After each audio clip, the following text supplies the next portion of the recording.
গিয়েছিলাম ঝিনাইদহ। কে চিনেন কমেন্টস করে জানাবেন।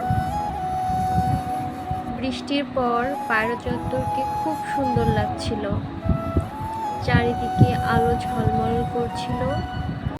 ঝিনাইদহ পায়রা চত্বর ওখান থেকে আসলাম, এসে আমরা একটু চটপটি খাচ্ছি। চটপটি খাওয়া শেষ করে বাসায় চলে যাব। পরবর্তীতে আপনাদের সাথে দেখা হবে নতুন কোনো ভিডিও নিয়ে। সে পর্যন্ত সবাই ভালো থাকবেন। আল্লাহ হাফেজ।